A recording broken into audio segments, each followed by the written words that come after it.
মাননীয় প্রধানমন্ত্রী, আপনি শুধু প্রধানমন্ত্রী নন, আপনি এই দেশের শ্রমিক কৃষক মেহনতি মানুষের প্রতিনিধিও বটে। আজকে সারা বাংলাদেশ একটা ধ্বংসী স্তূপের মধ্য থেকে উঠে দাঁড়াতে শুরু করেছে আপনার নেতৃত্বে।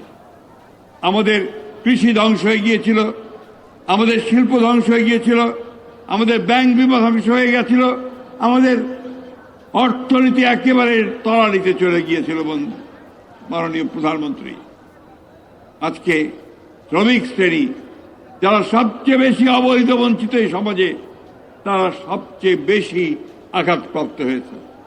অথচ এই শ্রমিকেরা সব সময় পরিবর্তনের জন্য তারা প্রাণ দিয়েছে, এবং আজকে এই দিনটি হচ্ছে সেই রক্তে লালে ভেজা মে দিবস। আমার মনে পড়ে এই অফিসের সামনেই আমরা যখন সম্ভবত আমার 22 সালে 7ই ডিসেম্বর 10ই ডিসেম্বর আমাদের সভা করতে দেওয়া হবে না, 7ই ডিসেম্বর যখন আমরা এখানে সবাই সমবেত হয়েছিলাম, যখন পুলিশ আমাদের বাধা দিচ্ছিল, সেই সময়ে পুলিশে অতর্কিত হামলা চালায়। প্রথম যে শহীদ হয়েছিল মকবুল, একজন ওয়ার্কশপের শ্রমিক বন্ধুগণ।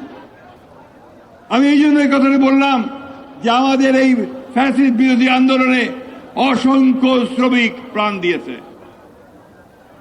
প্রিয় প্রধানমন্ত্রী, আজকে আপনি কয়েকদিন আগে, 2 দিন আগে ঘোষণা দিয়েছেন হকারদের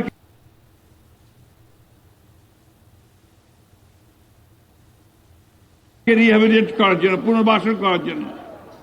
আমাদের লড়াইয়ের মধ্যে বন্ধু মাননীয় প্রধানমন্ত্রী, তাই আজকে আমি মাননীয় প্রধানমন্ত্রী আপনার কাছে বিনীতভাবে অনুরোধ জানাতে চাই যে এই শ্রমিকদের যে ন্যূনতম মজুরি, যে কথাটা রিজভী সাহেব বলেছেন, আমাদের নেতা আমাদের জনাব নজরুল ইসলাম খান সাহেব বলেছেন, এই বিষয়ে আপনি চিন্তা করবেন এবং কিভাবে শ্রমিকদের সেই ন্যূনতম মজুরি করা যায় সে বিষয়টা আপনি দেখবেন।